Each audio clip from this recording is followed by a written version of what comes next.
শুরুটা করেছেন Portuguese মহাতারকা Cristiano Ronaldo. তার বদৌলতে সৌদি ফুটবল এখন পুরো বিশ্বে পরিচিত।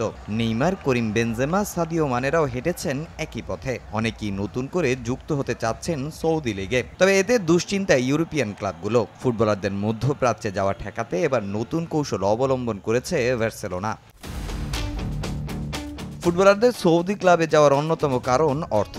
সম্প্রতি অ্যাস্টন ভিলার ২১ বছর বয়সী ফুটবলার জন দুরানো ছেড়েছেন ইউরোপীয় ফুটবল। 7,10,00,000 পাউন্ডে যোগ দিয়েছেন রোনালদোর আল নাসরে।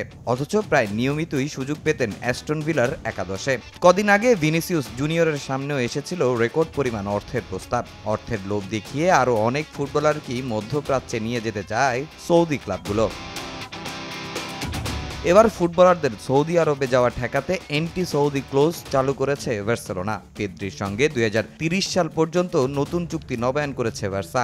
এ সময় বেশ কিছু শর্ত দিয়েছে ক্লাবটি। তরুণ এই ফুটবলারের রিলিজ ক্লোজ রেখেছে 100 কোটি ইউরো। কোনো ক্লাব যদি চুক্তি শেষ হওয়ার আগে তাকে নিতে চায় তাহলে পরিশোধ করতে হবে রিলিজ ক্লোজের পুরো অর্থ। তবে এই রিলিজ ক্লোজের বাধাও আটকাতে পারবে না সৌদি ক্লাবগুলোকে, কারণ অর্থ কোনো ব্যাপারই না তাদের কাছে। সেটা ভালোই জানে বার্সা। তাই নিজেদের অন্যতম সেরা ফুটবলারকে ধরে রাখতে ভিন্ন আরেক শর্ত দিয়েছে কাতালানরা।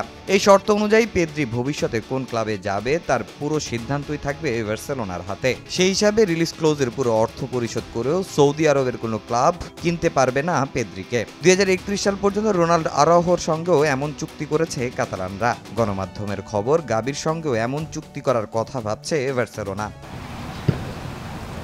নিঃসন্দেহে বার্সার এই কৌশল সীমাবদ্ধ থাকবে না তাদের মধ্যে, কারণ সৌদি ক্লাবগুলোর অর্থের প্রলোভন দেখিয়ে ফুটবল নেয়া বন্ধ করতে ইউরোপের অনেক ক্লাবই হাঁটবে এই পথে।